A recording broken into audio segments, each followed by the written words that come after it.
Every morning, the sun rises without being asked. It doesn't wait for permission or wonder if it's ready. It simply rises, and the world wakes up around it. Maybe that's the reminder we all need. Just show up. The rest tends to follow. Stop. One of the biggest housing stories of 2026 just got even bigger.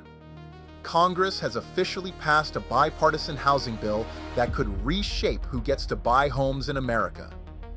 But the headlines are missing a huge part of the story.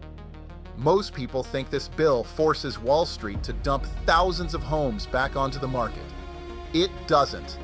In fact, one of the most controversial provisions was removed before the final vote. Large institutional investors are not being forced to sell the homes they already own. That's a major change.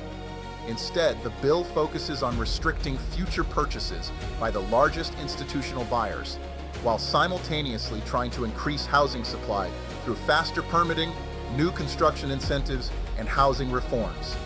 So what does that actually mean for everyday Americans? It means the battle for housing is shifting. For years, families and local investors have complained about competing against billion-dollar firms with nearly unlimited capital. Now, if the largest institutional buyers are restricted from acquiring additional homes, that could create more opportunities for first-time buyers and local investors to compete. But here's where things get interesting. This bill is not a magic solution. Economists point out that large institutional investors own only a small percentage of America's single-family housing stock. The bigger issue remains supply. America still doesn't have enough homes. And until more homes are built, affordability will remain a challenge.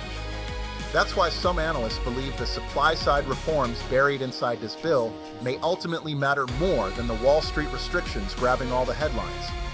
And there's another factor investors need to watch. If mortgage rates begin to fall, millions of buyers currently sitting on the sidelines could flood back into the market. That means competition may not disappear. It may simply come from different directions. For investors, home buyers, and homeowners alike, the opportunity isn't in reacting to headlines. It's in understanding what these changes actually mean in your local market. Because real estate has always been local. And in a market that's changing this quickly, local knowledge matters more than ever. I'm David Josh with Dream Home Collections, and this is Main Street Money. Subscribe, follow, or reach out to us today. Because while everyone else is focused on the headlines, we're focused on what happens next.